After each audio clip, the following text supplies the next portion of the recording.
الحمد لله الذي خلق السماوات والأرضين،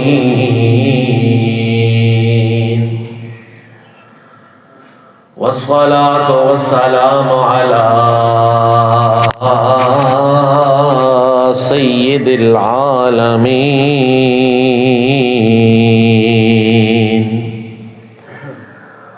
وعلى آله وأصحابه إلى يوم الدين.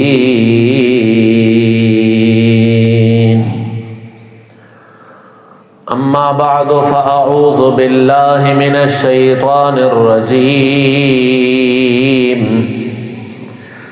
بسم الله الرحمن الرحيم.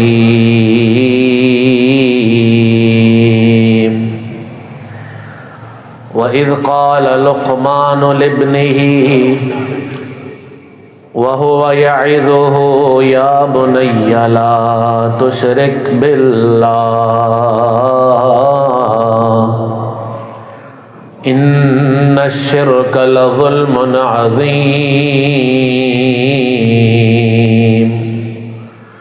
إن الله وملائكته يصلون على النبي يا أيها الذين آمنوا صلوا عليه وسلموا تسليما. اللهم صل على سيدنا ومولانا محمد وعلى آل سيدنا وأصحاب سيدنا ومولانا محمد وبارك وسلم وصل عليه. الصلاة والسلام عليك يا سيدي يا رسول الله وعلى آلك واصحابك يا سيدي يا حبيب الله. الصلاة والسلام عليك يا سيدي يا رحمة للعالمين وعلى آلك واصحابك يا سيدي يا خاتم النبيين.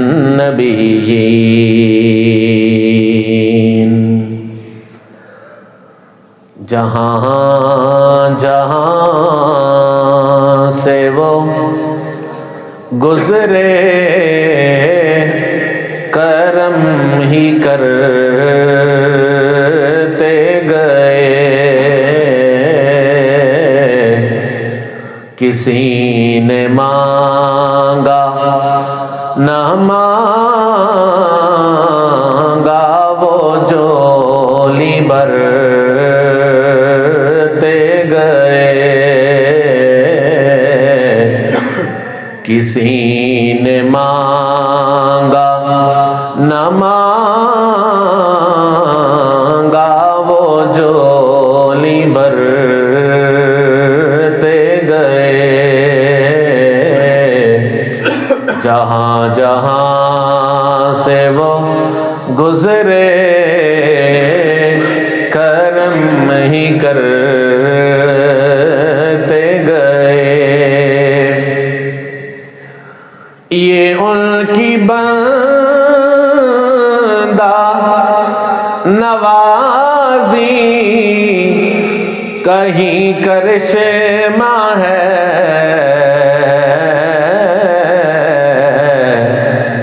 سہارا ان کا رہا دن میرے گزرتے گئے، سہارا ان کا رہا دن میرے گزرتے گئے. جہاں جہاں سے وہ گزرے کرم ہی کرتے گئے. حمد و صلات کے بعد معزز محترم سامعین، السلام علیکم ورحمۃ اللہ وبرکاتہ۔ قرآن کریم کتاب ہدایت ہے۔ اس میں اللہ تبارک و تعالی نے ہر چیز کا علم، ہر بلائی، ہدایت، نصیحت، شفا، بیان، ہر چیز اللہ تبارک و تعالی نے اپنے اس کلام میں رکھی ہے، جو مجھے اور آپ کو آقا کونین، رسول رب مشرقین والمغربین، والی کون و مکان صلی اللہ علیہ وسلم کے وسیلے سے نصیب ہوئی اور اپنی اصلی شکل میں آج تک موجود ہے اور قیامت تک موجود رہے گی۔ اس کتاب کے ہر حرف کو صرف ایمان کے ساتھ پڑھ لینا ہی اجر کا باعث ہے، اور اس کے اندر جو لکھا ہے اس کو اپنا لینا، اس کے مطابق اپنی سوچ اور نظریہ بنا لینا اور اس کے مطابق اپنے عمل بنا لینا۔ جہاں سے اس نے روکا ہے وہاں سے رک جانا، اور جو کرنے کا آرڈر دیا ہے وہ کر لینا ہی بندگی ہے، کامیابی ہے، صراط مستقیم ہے۔ یہی اللہ تبارک و تعالی کا وہ جو انسان کو بنانے کا مقصد ہے وہ اسی میں بند ہے۔ اس قرآن پاک میں اللہ تبارک و تعالی نے جا بجا احکامات بھی دیے، پھر اس انسان کو سمجھانے کے لیے مثالیں بھی ذکر کی، جو دوزخ اور جنت کا منظر بھی بیان فرمایا، گزشتہ قوموں کے واقعات بھی بیان فرمائے۔ ہر انداز سے جو عقل انسانی کا ضرورت تھا، جو عقل انسانی کے لیے فائدہ مند تھا، اللہ تبارک و تعالی نے ہر وہ اسلوب، ہر وہ طریقہ، ہر وہ بیان فرما دیا، اور پھر اس کا محافظ بھی وہ ہے۔ آج کے جمعۃ المبارک کی نشست میں ہم قرآن کریم کے 21ویں پارے میں سے اللہ کے ایک بندے کے چند نصیحتوں کو، جو اس بندے نے اپنے بیٹے کو نصیحتیں کی، اللہ تبارک و تعالی نے میری اور آپ کی ہدایت کے لیے اس کو قرآن کا حصہ بنا کر قرآن میں نازل فرما دیا، جس میں ہمارے سیکھنے کے لیے بہت زیادہ سبق ہیں، نصیحتیں ہیں، اور ہر اعتبار سے بھلائیاں ہیں۔ اللہ کے اس بندے کا نام حضرت لقمان ہے، اور انہی کے نام پہ اللہ تبارک و تعالی نے پوری سورت نازل فرمائی ہے۔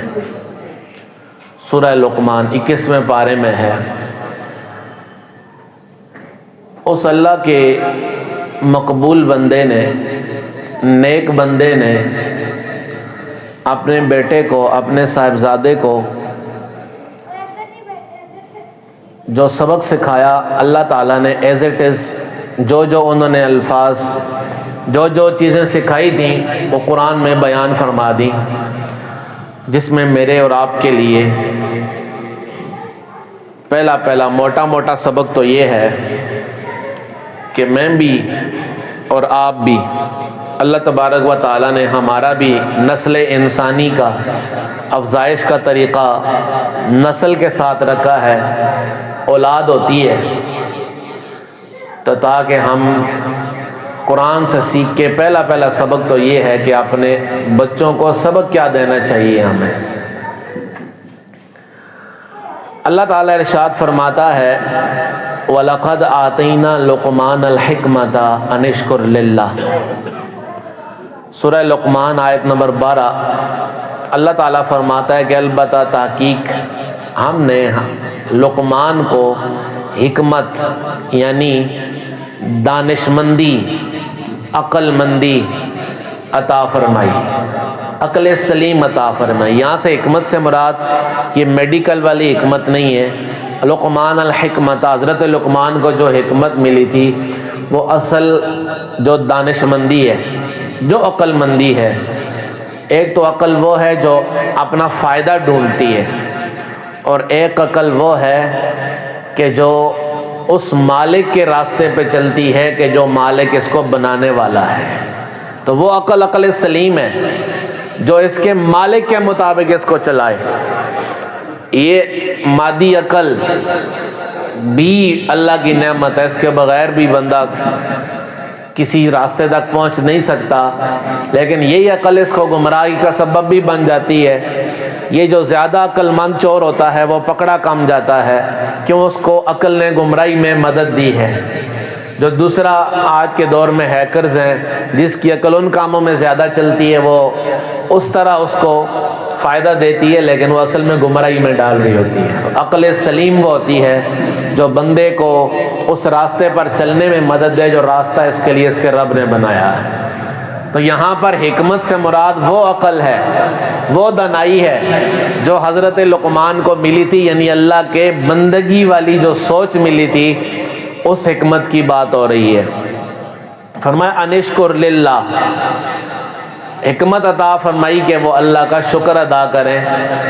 فرمایا وَمَن يَشْكُرْ فَإِنَّمَا يَشْكُرُ لِنَفْسِهِ، جس نے شکر کیا تو مالک کو کسی کے شکر کی حاجت مندی نہیں، جس نے شکر کیا اس نے اپنے لیے شکر کیا۔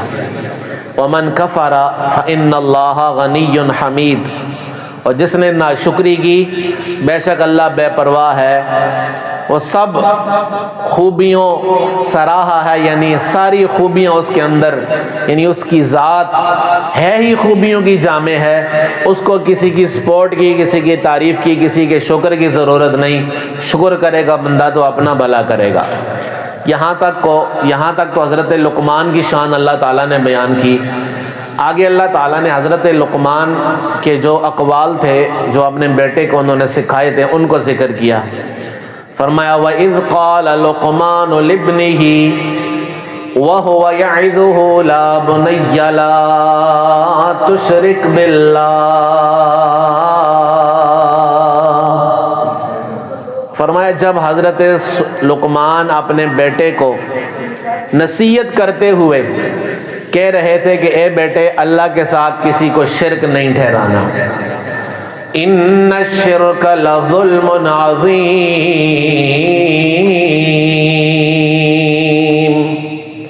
فرمایا شرک جو ہے نا یہ ظلم عظیم ہے۔ ایک ہوتا ہے ظلم اور ایک ہوتا ہے ظلم عظیم، یہ بہت بڑا ظلم ہے۔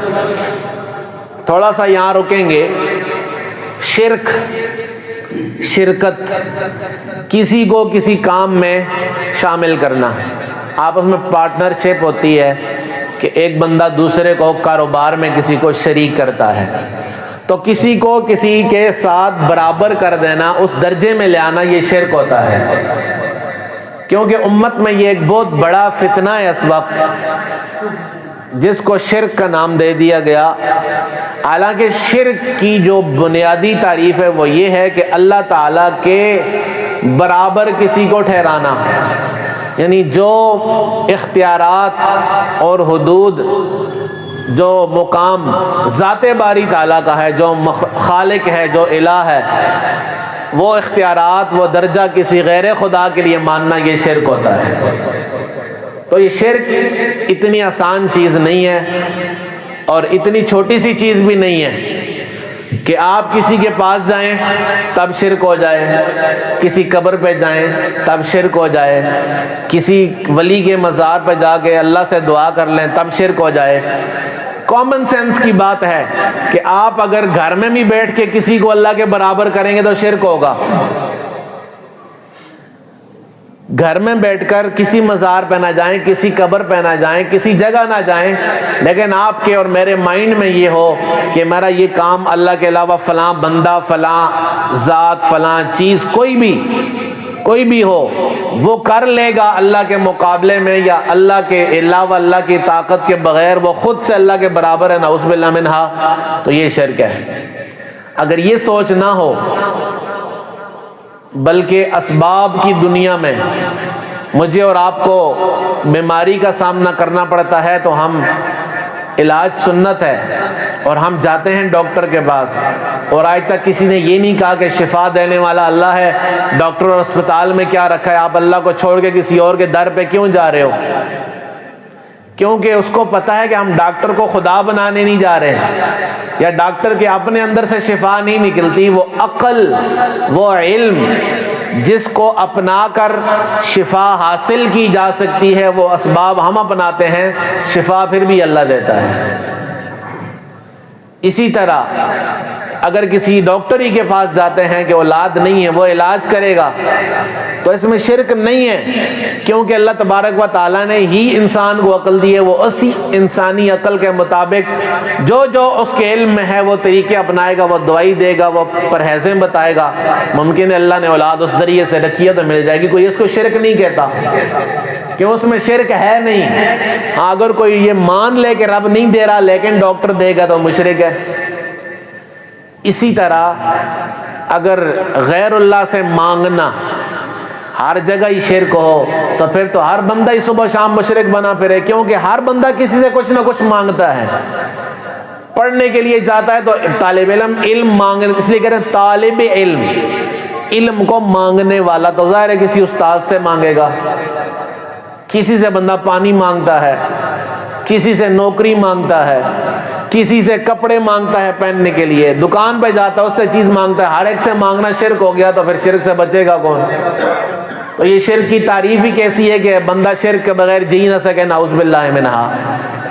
تو کسی قبر پہ چلا گیا، کسی مزار پہ چلا گیا، لے بھائی وہاں شرک ہو گیا۔ مدینہ شریف گیا، اس نے روضہ رسول کی طرف کھڑا وہ تھا، ادھر روزے پر ہاتھ اٹھائے، مانگ اللہ سے رہا ہے، وہاں سے بھی ہاتھ نیچے کروائے جا رہے ہیں کہ نہیں نہیں نہیں شرک ہو جائے گا۔ بھائی کیوں شرک ہو جائے گا؟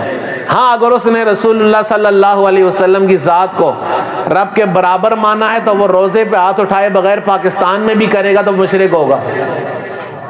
لیکن دنیا میں کوئی ایسا مسلمان مجھے آج تک نہیں ملا کہ جو اللہ کے علاوہ کسی کو اللہ کے برابر مانتا ہو۔ اللہ کے ولی کو ولی مانتا ہے تو اللہ کا بندہ مانتا ہے، اللہ کی بندگی کرنے والا مانتا ہے، اللہ سے محبت کرنے والا مانتا ہے جب اس کے پاس جاتا ہے۔ اس لیے جو شرک کی تعریف ہمیں سکھا کے اللہ کے بندوں سے دور کیا جا رہا ہے، یہ شرک نہیں ہوتا۔ شرک تب ہوگا کہ جب کسی کو رب کے درجے میں، رب کی برابری میں کھڑا کیا جائے گا، ایسا تو کوئی بھی عقل والا انسان نہیں کرتا۔ تو اس لیے جی ادھر سے ادھر ہوئے تو شرک، ادھر سے ادھر ہوئے تو شرک، وہاں جگہ ہاتھ اٹھایا تو شرک، فلاں جگہ چلے گئے تو شرک، فلاں ولی کے پاس چلے گئے تو شرک۔ یہ شرک اپنا بنایا ہوا شرک ہے، رب کا منع کیا ہوا ہے، رب کا بتایا ہوا کوئی ایسا شرک نہیں ہے۔ رب کا شرک وہی ہے کہ جب اللہ کے علاوہ کسی کو آپ خالق مان لیں، میں خالق مان لوں، اللہ کے علاوہ کسی کو اللہ کے برابر مان لوں تو وہ شرک ہوگا، اس کے علاوہ باقی چیزیں شرک نہیں ہوتی۔ اگر یہ شرک ہوں تو پھر قرآن کریم میں ہمیں بہت ساری جگہ پر یہ اس طرح غیر اللہ سے مدد مانگنا ملتی ہے۔ سیدنا حضرت سلیمان علیہ السلام اپنی قوم میں کہتے ہیں ہاں بھائی تخت کون لے کے آئے گا؟ جن کہتا ہے میں لاؤں گا، لیکن اتنے ٹائم میں فرمایا نہیں۔ اللہ کا ولی کہتا ہے میں لاؤں گا، آپ کی آنکھ جھپکنے سے پہلے آ جائے گا۔ تخت آ بھی گیا۔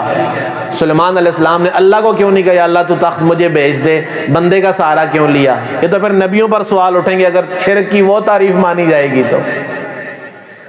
اسی طرح وَتَعَاوَنُوا عَلَى الْبِرِّ وَالتَّقْوَىٰ، اللہ کہتا ہے نیکی کے کاموں میں ایک دوسرے کی مدد کرو، تعاون کرو۔ تو یا خود اللہ کہتا ہے کہ میرے علاوہ یعنی آپس میں بندے بندے کے ساتھ مدد کرو، اور حدیث پاک ہے جو اپنے بھائی کی مدد میں ہوتا ہے اللہ تعالیٰ اس کی مدد فرما رہا ہوتا ہے۔ تو یہ ہیلپ اگر کسی کی کرنا یہ شرک ہو جائے گا تو پھر سارے بندے تڑپتے مرتے رہیں، کوئی دوسرا دوسرے کے قریب نہ جائے۔ ہاں بھائی تو اللہ سے ڈائریکٹ مانگ، ڈاکٹر بھی کہے گا بھائی ہارٹ اٹیک تجھے ہو گیا، تکلیف ہو رہی ہے، لیکن اللہ سے مانگ، ڈاکٹر کے پاس کیوں آیا؟ تو یہ بالکل عقل کے خلاف ہے. جاہلوں سے بھی اگر جہلا اور اجہل اگر کسی کو کہیں نا تو یہ اس کی تعریف شرک ہے. رب کی بنائی ہوئی وہ شرک تب ہوگا جب کسی غیر خدا کو خدا کے برابر مانا جائے گا, یہ شرک ہوگا. اگر دوسرا ہر چیز شرک ہوگی تو کوئی بندہ دنیا میں مسلمان نہیں بچ سکتا. اور وہ شرک قرآن و حدیث نے اس کو شرک نہیں کہا جس کو یہ چھوٹی موٹی چیزوں کو ہر چیز ہی شرک ہو رہی ہوتی ہے, ایسا نہیں. اور میرے اور آپ کے آقا و مولا صلی اللہ علیہ وسلم نے گارنٹی دے دی, فرمایا مجھے اپنے اس دنیا سے پردہ کرنے کے بعد میری امت میں شرک کا خطرہ ہی ختم ہو گیا, کیونکہ میں نے شرک کے داغ کو اتنا دھو دیا ہے, شرک کی برائی کو اتنا کم کر دیا ہے. فرمایا مجھے تمہارے اوپر شرک کا خوف ہے ہی نہیں. ہاں خوف ہے تو تم دنیا میں لگ جانے کا اور دنیا کی محبت میں مبتلا ہو کے ایک دوسرے کو قتل کرنے کا خوف ہے کہ تم بھائی بھائی کی گردن مارے گا دنیا کی وجہ سے. تو جس چیز کا نبی نے خدشے کا اظہار کیا, علم کے مطابق بتایا, وہ آج دنیا میں پائی جا رہی ہے. بھائی بھائی کا گلا کاٹ رہا ہے, لیکن کسی دوسرے کے پاس جانا, اس سے دعا کروانا, اس کو اللہ کا بندہ ہی سمجھ کے کتنی بڑی سے بڑی چیز اگر مانگی جا رہی ہے تو وہ شرک ہو سکتا نہیں, کیونکہ اس نے کسی بندے کو رب کے برابر, زیادہ سے زیادہ یہ ہو سکتا ہے کہ اس نے فلاں جگہ سے مانگا اور اس کو فلاں جگہ سے نہیں مل سکتا, یہ ہو سکتا ہے. لیکن فلاں جگہ گیا, اس ولی کے پاس اس نے کھڑے ہو کے کہا کہ یا اللہ مجھے اس ولی کے صدقے یہ دے دے, اس میں شرک کیا ہے؟ وہ اللہ کے بندے کے پاس ہی تو گیا ہے. سیدنا زکریا علیہ السلام نے حضرت مریم کے حجرے میں کھڑے ہو کر یہی تو دعا کی, ہنالک دعا زکریا ربہ قال رب ہب لی من لدنک ذریۃ طیبہ.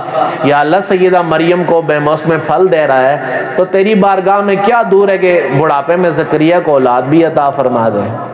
اللہ نے یہ تو نہیں فرمایا کہ اے زکریا تو کہاں پہ اللہ کی میری ولیہ کے پاس آگے مانگ رہا ہے, گھر سے کیوں نہیں مانگا؟ نہیں, اللہ کہہ رہا ہے ہنالک دعا زکریا ربہ, اور پھر فنادتہ الملائکۃ وہو قائم یصلی فی المحراب.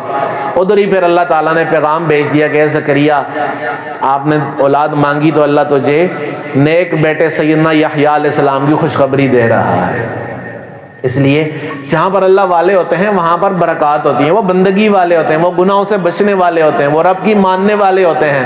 تو ان کے پاس جا کر اگر دعا کر دی جائے تو وہاں رب بھی زیادہ قبول فرماتا ہے. کعبے میں مسجد حرام میں 1,00,000 نماز کا ثواب ہے, مسجد نبوی میں 50,000 کا. رکھتے وہی ہوتی ہیں, رکھتے کوئی 4 کی بجائے 8 نہیں ہو جاتی, فجر کی 2 کی بجائے 50 نہیں ہو جاتی, رکھتے ہیں 2 ہی ہیں. پاکستان میں پڑھیں گے, گھر میں پڑھیں گے, 1 نماز کا ثواب. مسجد میں جماعت کے ساتھ مردوں کے لیے 25 یا 27 کا ثواب, اور اگر مسجد نبوی میں نصیب کر دے رب تو 50,000 کا ثواب, اور مسجد حرام میں پڑھیں تو 1,00,000 کا ثواب. کیوں بھائی؟ کیونکہ جگہوں کے مراتب میں فرق ہے. اس لیے جہاں پر اللہ کا نیک بندہ ہوتا ہے وہاں پر اس جگہ پر برکت ہوتی ہے. تو شرک اتنی ہی کچھ آسان سی چیز نہیں ہے کہ ہر پوری امت کو مشرک بنایا جائے. الغرض شرک وہ ہوگا کہ جب رب کے ساتھ کسی کو برابر مانا جائے گا. پہلا پوائنٹ سیدنا حضرت لقمان نے یہ سکھایا کہ پترا رب دے نال کسی نو شریک نہیں کرنا. دوسرا فرمایا وَوَصَّيْنَا الْإِنسَانَ بِوَالِدَيْهِ,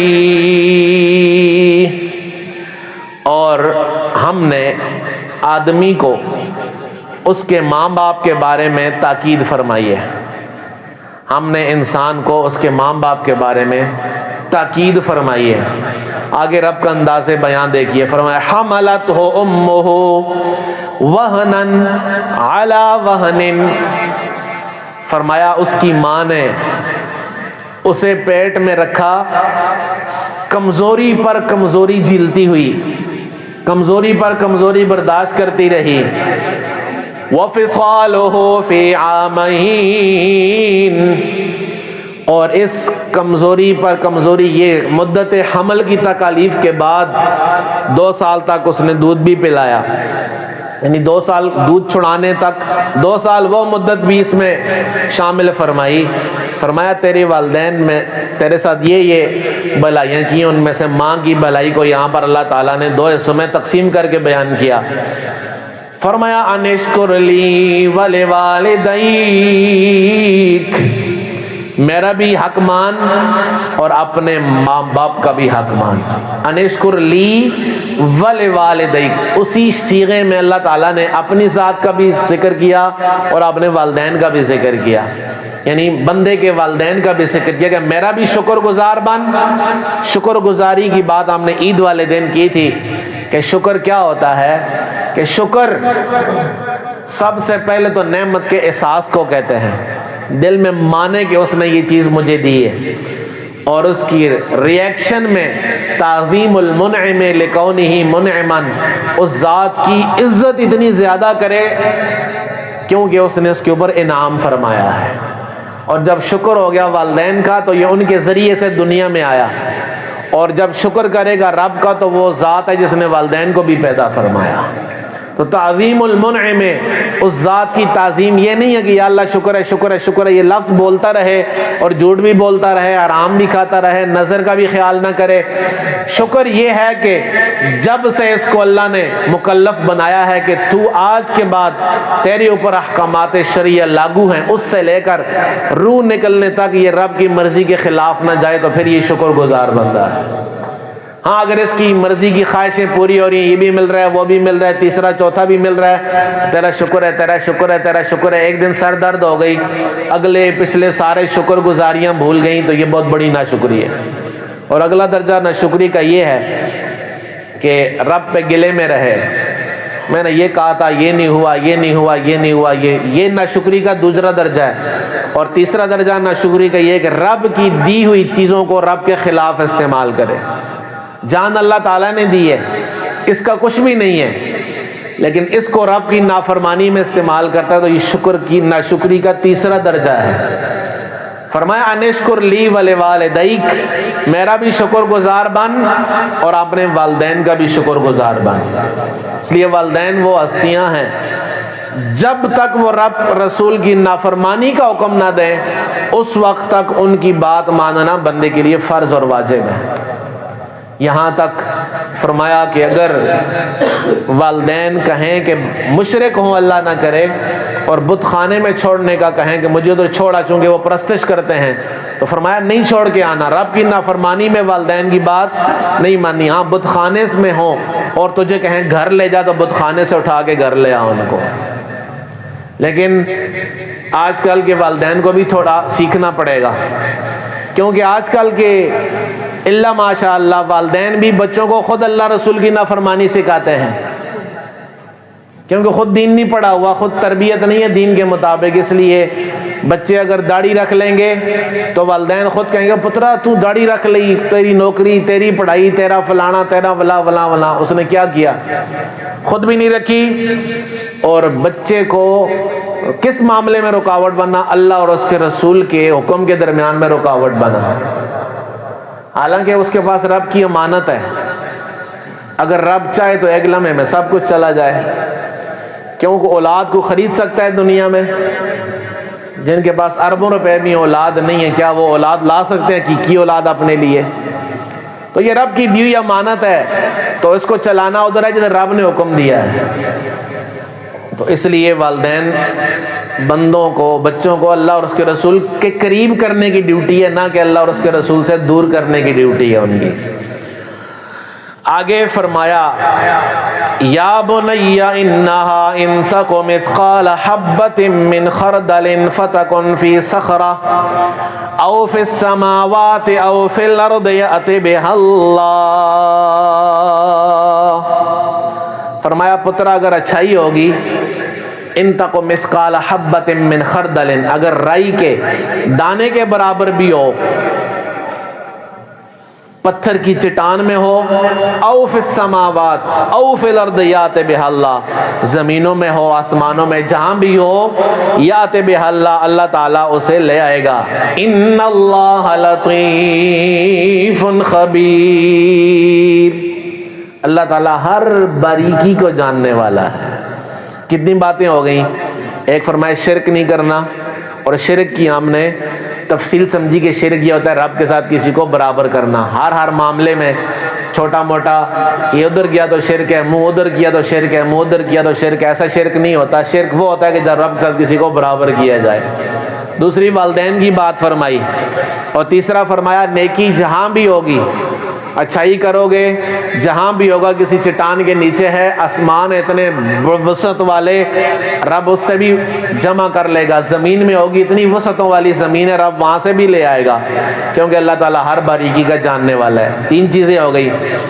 چوتھی فرمائی یا بنی اقم الصلاۃ، اے بیٹا نماز قائم کرنا، اقم الصلاۃ، نماز صرف رمضان میں یا رمضان کے بعد بھی، جب تک فرض ہے، جب تک فرض ہے پڑھنا ضروری ہے نا، فرمایا بیٹا نماز قائم رکھنا، وَأَمُرْ بِالْمَعْرُوفِ، اچھی بات بتاتے رہنا، وَانْهَ عَنِ الْمُنْكَرِ، بری بات سے روکتے رہنا، وَاصْبِرْ عَلَى مَا أَصَابَكَ، اوکھا وقت آ جائے تو اس پہ صبر کرنا ہے۔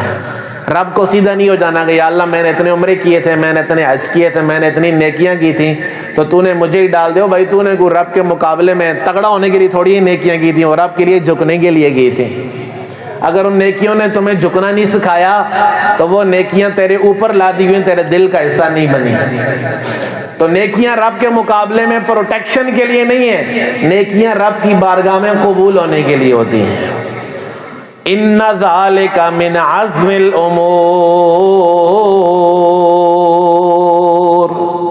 فرمایا پترا یہ بڑے بڑے کام ہیں، ان ذالک من عزم الامور، یہ ہمت کے کام ہیں۔ ولا تصعر خدک للناس، اپنا رخسار کج نہ کر، ہیں اپنا جو رخسار ہے نا، ہے جو ناپسندیدگی کا منہ بندہ بناتا ہے نا، کسی کا سٹیٹس کم ہے اور اس کی بات اس کی شان کے خلاف ہو گئی ہے، اللہ نے فرمایا اپنے منہ کو ایسا مت بنا۔ وَلَا تَمْشِ فِي الْأَرْضِ مَرَحًا، اور زمین میں اکڑ کے مت چل، وَلَا تَمْشِ، اور نہ چل، فِي الْأَرْضِ، زمین میں مَرَحًا، اکڑ کر۔ یہاں پر تو اتنا کہہ دیا، سورہ بنی اسرائیل میں فرمایا اِنَّكَ لَن تَخْرِقَ الْأَرْضَ وَلَن تَبْلُغَ الْجِبَالَ طُولًا، نہ تو زمین کو پھاڑ سکتا ہے اور نہ تو پہاڑوں کے برابر اونچا ہو سکتا ہے۔ اس لیے اگر نہ تو زمین کو پھاڑنے پر قادر ہے، نہ زمین کو تو ادھر ادھر کر سکتا ہے، اپنی جگہ سے ہلا سکتا ہے، نہ تو پہاڑوں کی برابری کر سکتا ہے، تو پھر بہتر نہیں کہ اپنی اوقات میں رہے۔ ان اللہ لا يحب كل مختال فخور، فرمایا اللہ تعالیٰ اکڑنے والوں کو، فخر کرنے والوں کو پسند نہیں کرتا۔ آخری آیت اور آخری 2 باتیں، فرمایا وَقَصِدْ فِي مَشْيِكَ، اتنا کون سا مذہب بندے کو انگلی پکڑ کے چلاتا ہے جتنا قرآن چلاتا ہے جی۔ فرمایا وَقْصِدْ فِي مَشْيِكَ، اپنے چلنے میں درمیانہ رفتار اختیار کر، درمیانہ روی اختیار کر، وَغْضُضْ مِن صَوْتِكَ، اور اپنی آواز آہستہ رکھ، چلنے میں درمیانی رفتار رکھ، اور وَغْضُضْ مِن صَوْتِكَ، اپنی آواز کو آہستہ رکھ۔ إِنَّ أَنْكَرَ الْأَصْوَاتِ لَصَوْتُ الْحَمِيرِ، فرمایا بے شک سب آوازوں میں سے بری آواز گدھے کی ہے۔ اگر بندہ بھی گدھے کی طرح بولے گا تو پھر اس میں اور اس میں فرق کیا رہ جائے گا۔ تو ہم نے یہ جو باتیں اللہ تعالیٰ نے اپنے بندے کو، اس نے اپنے بیٹے کو سکھائیں، رب نے میری اور آپ کی، ان کو بھی تو رب نہیں سکھائیں تھی، ہدایت رب نہیں دی تھی، میری اور آپ کی ہدایت کے لیے قرآن میں ذکر کی۔ ان میں سب سے پہلی شرک سے منع کیا، دوسرا والدین کے ساتھ اس نے سلوک کی بات فرمائی، تیسرا فرمایا نیکی چھوٹی سی چھوٹی بھی ہوگی رب اس کو ضائع نہیں فرمائے گا، اس لیے چھوٹی سی چھوٹی نیکی کو بھی چھوڑنا نہیں ہے، کم نہیں جاننا، نماز قائم کرنی ہے، اچھائی کا حکم دینا ہے، برائی سے روکنا ہے، مصیبت پر صبر کرنا ہے، اور کسی کی ناپسندیدہ بات کو سن کر اپنے منہ کو ٹیڑھا میڑھا نہیں کرنا، اکڑ کر نہیں چلنا، اللہ تعالیٰ اکڑنے والوں کو پسند نہیں کرتا، اور آہستہ چلنا ہے، آواز میں پستی رکھنی ہے۔